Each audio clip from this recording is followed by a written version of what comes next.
Hey everybody, welcome back to Dell's Ducks this week. Back again on the air. Actually, I guess this should be Dell's Ducks slash MadHatters this week. We'll go with that this time. Just to kind of catch up, I know a lot of people that follow the Ducks already know that they had a great season, a successful season. They might not know about the awards. Congratulations to you, Coach. Third time Coach of the Year in the league. Well deserved. Thank you.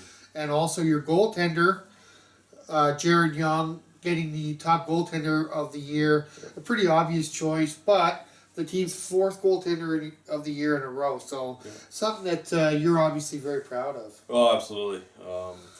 It's something I probably take a little extra pride in, just being a former goalie. And, Right. We've been really fortunate with our guys that have come in every year. We've always had a guy with a little bit of experience and a guy that's hungry enough that really wants to take the ball and run with it. And I thought Jared did a really good job of that this year. And, his supporting cast helped him out. I think, kept him on track and focused and pushing him. And, that's definitely a team effort, that's for sure. But yeah, it's, we've had a goal of the year every year I've been here. And that's pretty awesome to see these guys continue to play college hockey and do very well. Yeah, and just to kind of bring people up to date again, maybe some people might not be aware of this. This award has been a stepping stone for some of the goalies. He's making an appearance. The first goaltender of the year was John Sully Hansen. Yeah. That'd be 4 seasons ago now. He will be a senior at Hamlin coming up this season, and he was also goaltender of the year for Mayak last year. Yeah. So he's won that award twice now. Yeah, and he was MVP freshman year of Hamlin University. So. Okay. So obviously, he took the experience he learned here, took it to the next level. Robbie Meadows was also a goaltender of the year, and he went on to some big things as well. Sandro Ashleman had pretty much about as good a rookie season as you could have at the school he went to, Elmira, I believe. Yep. Right? Yeah, he had a great year at Elmira. And has taken his act home, where he's expected to turn pro this year. I don't know if that's official yet. But yeah, he signed his first pro contract about a week ago. Yeah. So once all that paperwork goes through, then we can, put it out there and announce the team and stuff like that. I think it was something he really battled with. Deciding to go home and play pro or to stay here and get a degree. And, Sandra, I think, knows what he wants. He wants to be a police officer back at home. Oh, really? Okay. They're going to, that part of his contract, he gets a free education. So, it was a win-win for him. And, we wish him all the best, and we're excited to see how he does at the pro level. Yeah, Swiss hockey leagues are kind of renowned for being for being maybe the best for the players. I know that they pay well, but they also have a lot of perks such as condos and cars and things like that they can give players, and it's usually a really good experience, I think, to play there. Yeah, I think it'd be good. I mean, he's not going back to his home state per se or province. Oh, okay, okay. But he is back in his country, and yeah. I think that's something that probably growing up, right? He probably dreamt of, and sure. Now that he can achieve that goal, it's a great feeling for him, and something that we're happy to have to just be a part of a chapter in his life. And he was a great person, and he works hard at it on and off the ice, and we wish him all the best, and we do keep in touch quite often, so we'll get updates pretty regularly from Sandro. Right. So Jared Young, there's bigger and better things to come for Jared as well, I'm sure. keep listening here to Dell's Ducks this week, and we'll keep you informed. As I'm sure there's going to be many more chapters written in his hockey book. Also, Coach, not many people think about the coaches that often. There's always a forward, defense, and stuff like that. You've been a great mentor and recognized by the league 3 years in a row. And I think it's probably harder to get when you're a champion 1 year. It's harder to get the recognition. But again, this year, I mean, you fought through a lot of adversity and stuff and got the team to where you needed to be. Yeah, I mean, the kid, like, the award it's great that I got it. very honored, and it was a great group of coaches out there that Yeah. could have won to. And but the kids, I mean, I always give it right back to the kids, and that's where it belongs. I mean, these guys come together from all different walks of life, and they come together as a family, and they buy into what we're trying to tell them, and it's because of them that I'm very thankful to get the recognition, but it's really just enjoyment to be a part of a chapter in all their lives in hockey careers, whether if they go for another 20 years or they go for another 4 years. It's nice to be a part of that family and that bond, and it's something that junior hockey, I think, is something that just doesn't leave people. Yeah. I mean, I still have great relationships with guys that I play junior hockey with, and even the coaches. So it's it's nice, and that's the family unity that hockey brings around people. So this summer is well underway. I guess we're about a month out from your final game of the season. You got to enjoy it for a while and relax a little bit. You are kind of moving on to the next year in a lot of ways, but something new this year that Bill and Kim Zaniboni have started is the MadHatters, Wisconsin's newest AAA hockey team. While it's based in Wisconsin, really has a national flavor. There's players from all over the country that are going to play for the team this year. You had your first practice last night. A little bit different atmosphere around a practice than maybe you're used to with the junior, but something it seemed like you're having a good time. Yeah, no, it was it's youth hockey, so it's a little bit different, but it's fun. I mean, now is the time that you can really tone on your skill and really develop your craft, and that's something that we explain to these guys. Coming into practice last night and for the rest of our practices, that's what we're going to do. We want these guys to get comfortable and build a bunch of confidence with the puck and be able to go into showcases and tournaments or tryouts and make a good impression. And if we can help them, and that's, as a coach, that's our obligation, is to try to help guide these kids to reach their potential. So that's why I started to do it. And obviously, I don't have a kid that plays at that level, so I want to make sure kids still remember that they're playing the game that they love, not just because they have to. So that's a good point. Yeah, that's really important to. I mean, I think you and pretty much anybody on that team is going to strive to win no matter what, but they want to keep it fun at the same time. Yeah, I mean, we're like our first tournament that we're going to is the Bauer Challenge, in your homeland of Niagara Falls, Canada. Yeah. And right now I think there's 142 teams in our division, so it's going to be tough. But the biggest thing is it's new adventures, it's exposure, it's maybe a place that a kid has never been before. Yeah. It's an experience that hopefully hockey can bring a bunch of memories to different guys. Okay. And I think for you, it's a combination of just a labor of love, obviously, getting some more kids involved in the game, and maybe a little bit of scouting with both your own team and some of the other teams. Oh, yeah. I'll never leave the rinks in Niagara Falls, right? I mean, it's a great part to be able to watch different hockey, because it's a tournament that I've never been to as a scout or as a player, so it is highly scouted, so it'll be new for me and maybe a new market that we might find some future Duck players as well. Yeah.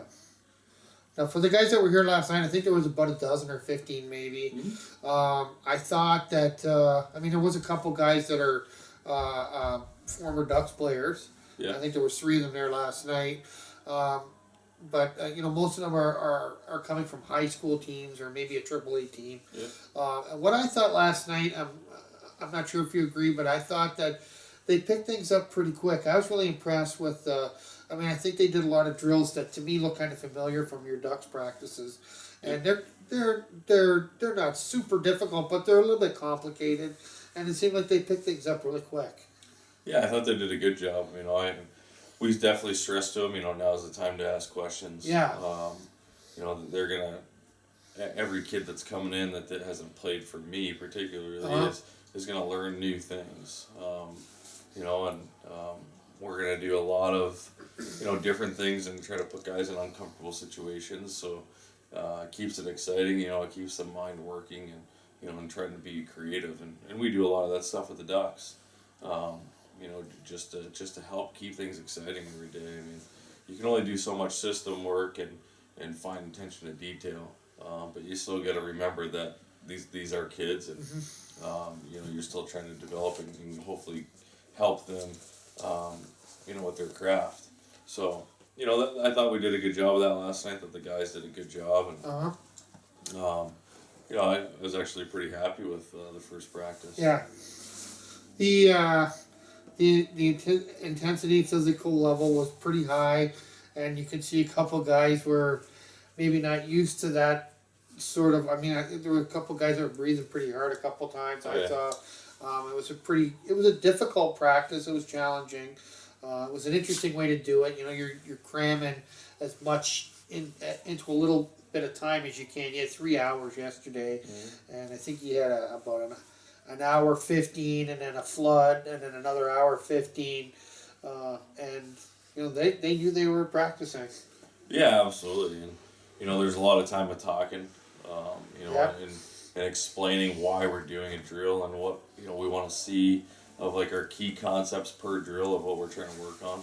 A big thing is just learning hockey IQ and making our hockey IQ stronger and increasing different ways to do things and hopefully making our toolbox bigger, so when these guys get to these places that maybe they have an outlet that they never had before. So I thought they did a really good job. It was fun to see guys fail. It was fun to see guys get frustrated, and it is because then you can see what guys really, if they want to be a hockey player or not, and they kept going. And I give them a lot of credit, and it was tough. I mean, a lot of those guys walked out of there pretty tired, and it's only going to get harder as it goes on. So that's good. So we're going to keep you updated on that as well. MadHatters will practice for a couple more weeks. At the end of April, they have that big tournament that you talked about, Coach, on the border right in Niagara Falls. Yep. There will be 2 other events. One is hosted by the Janesville Jets and will be run out of a place near here called Sun Prairie. Yep. And that's a fairly big tournament too, if I remember right. Yeah. And then there's another one. It might be the first time for Cooley region will be running a tournament, and that'll be out of La Crosse, which is their home rink. So it'll be interesting. Obviously, a lot of Tier 2 scouts at any event like that, and it'll be fun and educational for sure. Yeah, I mean, just try to help these guys get on and get some feedback from people, and see what we can do for them. And moving on to the Ducks now, it's still early. Yep. You have a core of guys that have more or less committed to come back. There's been a lot of announcements almost daily, it seems, the last couple weeks. A lot of the, as expected, 20-year-old graduating guys, aging out, I guess you call it, have moved on to universities, and there's going to be a lot more announcements coming there too. There's a couple more big ones coming. Yep. And even some of the younger guys, Riley Beal and a couple others who have decided to make the jump early, and good for them, and that's what it's all about for you. Yeah, absolutely. I mean, I think it was last week we kind of hit us at once, but it was 396 guys, that could have came back, and Lucas being a Canadian. Oh, Lucas, right? Yeah. And obviously but the exchange rate's not very good right now. Oh yeah. And we were really fortunate to get him a big chunk of change to play NCAA Division II. Awesome. So he's going out to Connecticut to play at Post University, and they talked throughout probably the second half of the year, and then they had a chance to see him out in Boston at the finals, and they really liked what they saw. And Lucas is a great kid, comes from a great family, and deserves everything that he's going to get. So, yeah, I mean, we're thrilled for him, right? And Tyler Arneson decided to go to ISU. Pretty excited for a guy that didn't know if he was going to be a football player or a hockey player. Yeah. And pretty unique story. He was the first guy, I think, from around locally to play for the Ducks. Yep. As a full-time player. As so. a full-time, yeah, right. And, you know, I think it's awesome. He's going to go down there with former captain of the Ducks and now captain of ISU's Division I team is Joey Bowers. So Awesome. it's, you know, a nice little connection there. It's a great spot. And I think Tyler will do a really good job there.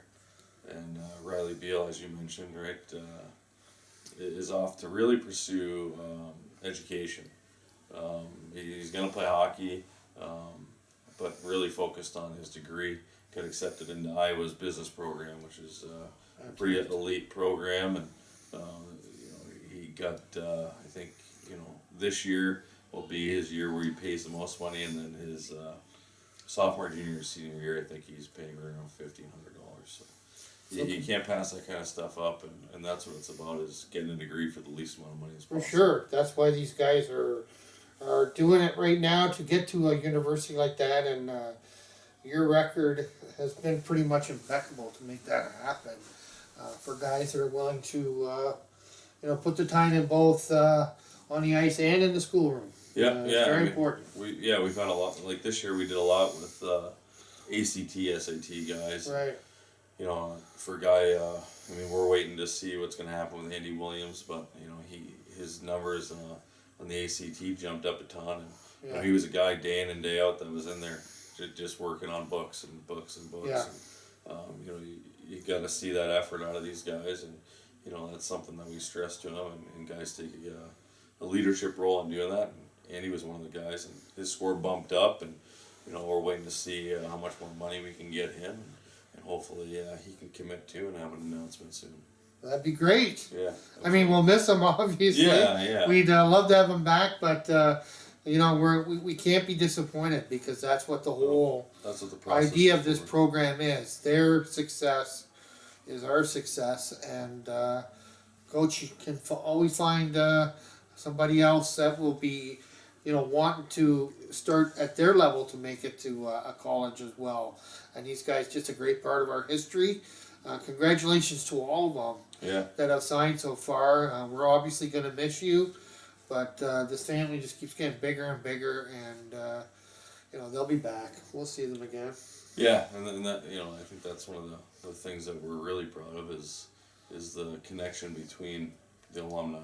You know, still staying involved with the team. I think Absolutely. That's something that really, you know, reminds you on a daily basis of why you do what you do. Yeah. To keep those guys around, and how much care they have still in the program. It's pretty cool. This will be our first graduating class, I think, for you coming up this year. We're going to have college seniors this year, so it's kind of like a bit of a turnover. And, you know, guys like Selly was here last summer. Tyler Jacobson, he was in the same group as Selly. He's here every summer at the Chicago camp. And, yeah, it's just great, and we just love it. Yeah, it's a good feeling, and you know, it's nice that these guys still have a place to come and feel that they're still a part of everything, because they're part of the foundation for it. So, absolutely.